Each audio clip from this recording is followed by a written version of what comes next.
যেমন সাপ তেমন নেউলে।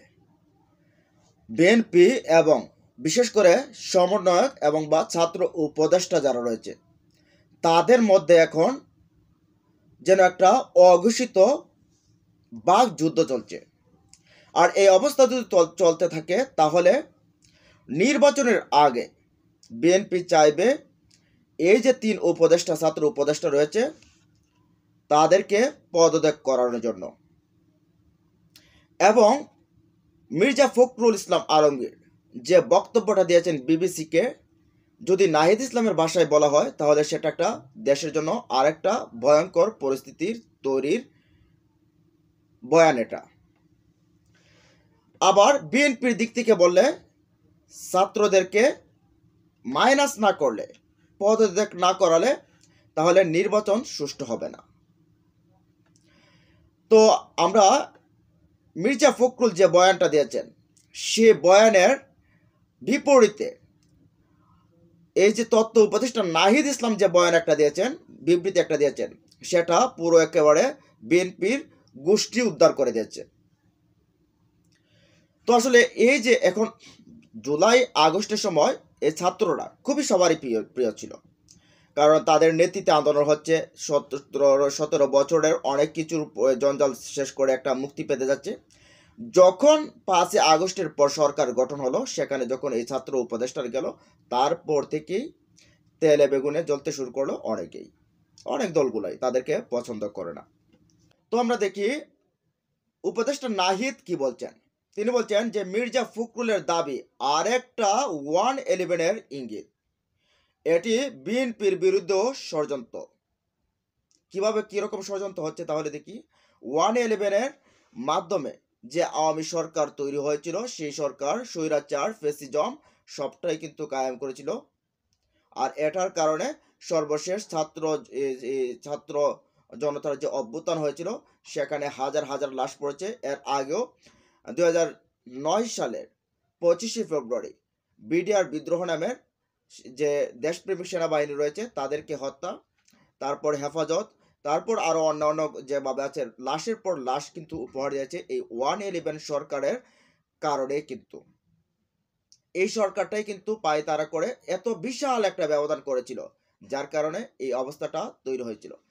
তো নাহিদ ইসলাম এবার মির্জা ফখরুল ইসলাম আলমগীরকে যে ডাইরেক্ট এক হাত নিলেন, এটা আমরা দেখি।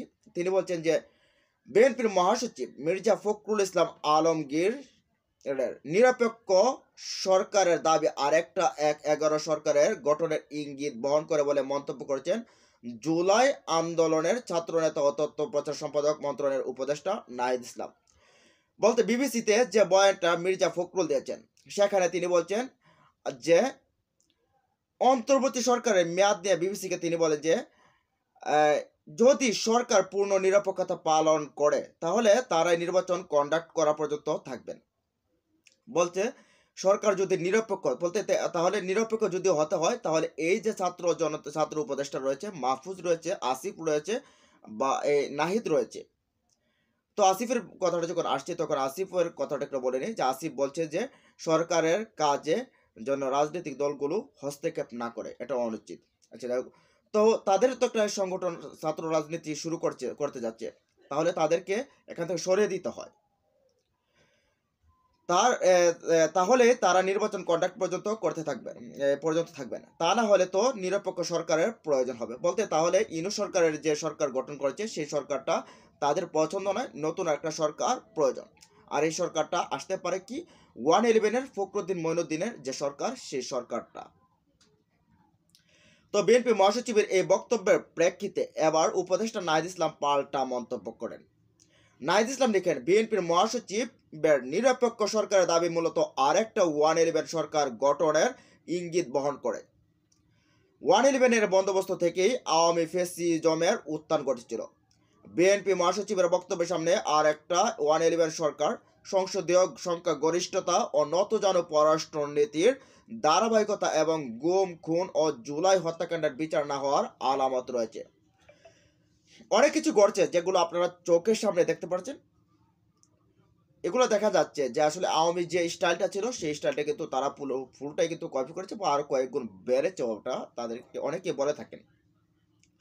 তো তারাও যদি সংখ্যাগরিষ্ঠ যদি 200-250 সংখ্যাগরিষ্ঠতা হয়, 250 সিট পেয়ে যায়, তাহলে তারাও আওয়ামী লীগের মতো যা ইচ্ছে তাই করতে পারবেন তার ভাষা মতে। এটাই হতে পারে, এটা হতে পারে। তো ছাত্র এবং গণ অভ্যুত্থানের নেতৃত্বকে মাইনাস করার পরিকল্পনা 5 আগস্ট থেকে শুরু হয়েছে। বলতে এই ছাত্র আন্দোলনে যারা নেতৃত্ব দিয়েছে তাদেরকে মাইনাস করতে পারলেই খাওয়াটা সহজ। 5 আগস্ট যখন ছাত্র জনতা রাজপথে লড়াই করছে, পুলিশের গুলি অব্যাহত রয়েছে, তখন আমাদের আপুসকামী অনেক জাতীয় নেতৃত্ববৃন্দ ক্যান্টনমেন্টে জনগণকে বাদ দিয়ে নতুন সরকার করার পরিকল্পনায় ব্যস্ত ছিলেন। বলতে একটা সেনা শাসন তারা আনতে চেয়েছিল, সেনা শাসন আনলেই লাভ এমনটা বুঝিয়েছেন তিনি জনগণকে বাদ দিয়ে। অনেক ছাত্রদের কথাও বলছেন সেখানে। তো আমরা 3 আগস্ট থেকে বলে আসছি, আমরা কোনো প্রকারের সেনা শাসন বা জরুরি অবস্থা মেনে নেব না। আমাদেরকে বারবার ক্যান্টনমেন্টে যেতে বলা হলেও আমরা যেতে অস্বীকার করি। শেষ পর্যন্ত বঙ্গভবনে আলোচনা ও বার্গেনিং এর মাধ্যমে ডক্টর ইউনূসকে প্রদান করে অন্তর্বর্তী সরকার গঠনের সিদ্ধান্ত হয়। এখানে বহুত বার্গা দেওয়া হয়েছে। এই যে সরকার, ইউনূসের সরকার গঠন করতে গিয়ে এখানে বহুত বাধা আসছে। ইউনূসের সরকারটাকে মানতে চায়নি, এই সরকার চায়নি, তারা চেয়েছিল একটা সেনা সরকার, তাহলে আওয়ামী লীগও ফিরে আসতে পারতো বা এখন যে দলগুলো আছে তাদের জন্য ভালো হতো। আমরা চেয়েছিলাম ফেসিবাদ বিরোধী রাজনৈতিক দলগুলো ও নাগরিক সমাজের সমন্বয়ে একটা জাতীয় সরকার। আওয়ামী লীগের এই যে ফেসিবাদ স্বৈরাচার, এটার বিরুদ্ধে যারাই ছিল সবাই মিলে একটা জাতীয় সরকার, কিন্তু ওই সরকার হলে ছাত্রদের হয়তো সরকার আসার প্রয়োজন হতো না, আসলেই তো আসার প্রয়োজন হতো না, সবার মিলিত সমন্বিত একটা যুদ্ধ সরকার হতো। জাতীয় সরকার অনেকদিন স্থায়ী হবে এই বিবেচনায় বিএনপি জাতীয় সরকারে রাজি হয় নাই। বিষয়টা দেখেন, জাতীয় সরকারটা অনেকদিন স্থায়ী হবে, যার কারণে বিএনপি রাজি হয় না, কারণ তাদের ক্ষমতায় আসতে হবে তার ভাষামতে। কিন্তু অভ্যুত্থানের পরেই দেশে জাতীয় সরকারের প্রয়োজনীয়তা সবচেয়ে বেশি ছিল, অথচ বিএনপি জাতীয় সরকারের কথা বলতেছে সামনের নির্বাচনের পরে তারা জাতীয় সরকার গঠন করবে, অথচ আবার এখন যে বর্তমান যে বিরোধী দল বা বিরোধী অবস্থানে যারা শক্ত অবস্থানে রয়েছে তাদেরকে বাদ দেয়, তাদের আলোচনা নেই সেখানে, এটা আমি বলতেছি আর কি। ছাত্ররা এই সরকারের এবং বিদ্যমান বাস্তবতার একমাত্র ফ্যাক্টর, যেটা 111-এর সরকার থেকে বর্তমান সরকারকে সম্পূর্ণ ভাবে আলাদা করে। 111 থেকে এই সরকারকে ছাত্রদের কারণে কিন্তু আলাদা, এটা টোটালি ভাবে বোঝাই যাচ্ছে, আমরা দেখছি। যা বিএনপি কয়েকদিন আগেও -2 এর আলোচনা করলেও এখন ক্ষমতা যাওয়ার পথ সুগম করার জন্য নিরপেক্ষ সরকারের নামে আরেকটি 111 সরকারের প্রস্তাবনা করছে। এ ধরনের পরিকল্পনা গণতন্ত্র ও জাতীয় স্বার্থের বিরুদ্ধে যাবে এবং ছাত্র জনতা কোনোভাবে এটা মেনে নেবে না, এবং আমি মনে করি এটা বিএনপিরও বিরুদ্ধে ষড়যন্ত্র। আর এই সরকার জাতীয় সরকার না হলেও সরকারের আন্দোলনের সব পক্ষেরই অংশীদারিত্ব রয়েছে এবং সব পক্ষে নানা সুবিধা ভোগ করছে। সরকার গঠনের আগে 6 আগস্ট আসতেছি, এই সরকার গঠন হওয়ার পর যারা এতদিন ফ্যাসিজমের বিরুদ্ধে ছিল, দুঃখ কষ্ট ছিল, নির্যাতনে ছিল, তারা কে না সুযোগ ভোগ করছে বলেন? অথচ এই সরকারকে তাড়াতাড়ি হটাও, তাড়াতাড়ি নির্বাচন, এই বিষয়গুলো বয়ে চলছে। তো 6 আগস্ট অ্যাটর্নি জেনারেল ও পুলিশের আগের আইজি নিয়োগ হয়েছিল, যারা মূলত বিএনপির লোক ছিল। আমরা জানি যখনই তাদেরকে নিয়োগ করা হয়েছে তখনই আমরা বুঝতে পারছি যে একটা বিএনপি লোক। এরকম ভাবে সরকারের উপর থেকে নিচ পর্যন্ত নানা স্তরে বিএনপি পন্থী লোকজন রয়েছে। নির্বাচনের নিরপেক্ষতার কথা বললেও এ বাস্তবতা মাথায় রাখতে হবে। নিরপেক্ষতার কথা বলবে, প্রশাসনে কিন্তু বিভিন্ন জায়গায় এই দলীয় লোকগুলো ঢুকে আছে, স্পষ্ট দলীয় লোকগুলো ঢুকে আছে, আর এদেরকে রেখে নিরপেক্ষ নির্বাচন সম্ভব না। রাষ্ট্রপতি পরিবর্তন, সংস্কার, নতুন সংবিধান, জুলাই ঘোষণা এবং ইস্যুতে বিএনপির বিরুদ্ধে অবস্থান নিয়েছে, অথচ এগুলো কোনোটাই ছাত্রদের দলীয় সিদ্ধান্ত দাবি ছিল না, কিন্তু দেশের স্থিতিশীলতা ও বৃহত্তর স্বার্থে, দেশের স্বার্থে তারা এই দাবিগুলো কিন্তু ছেড়ে দিয়েছে।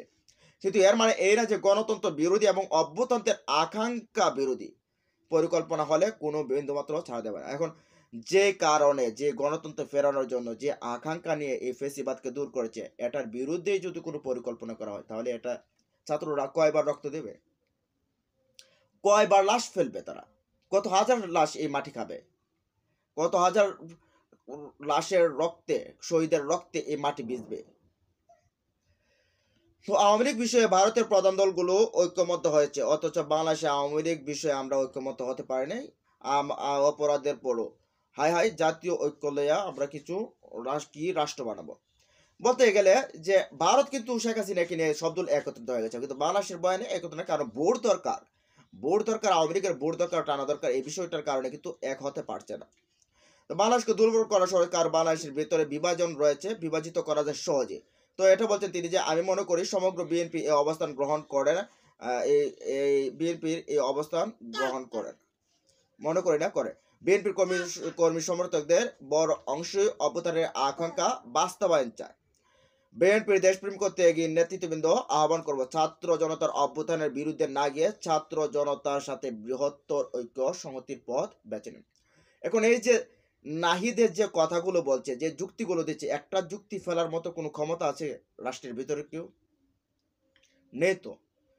তারপরে এই যে বয়ান, এই বয়ান মূলত, এই বয়ানটা যদি হয়, একটা দল আবারও ফ্যাসিস্ট হবে, আবার যে বিগত যে ফ্যাসিস্ট আছে সেও ফিরে আসবে, আর আবারও লাশের স্তূপ হবে এদেশে, রক্তের সাগর হবে এই দেশ।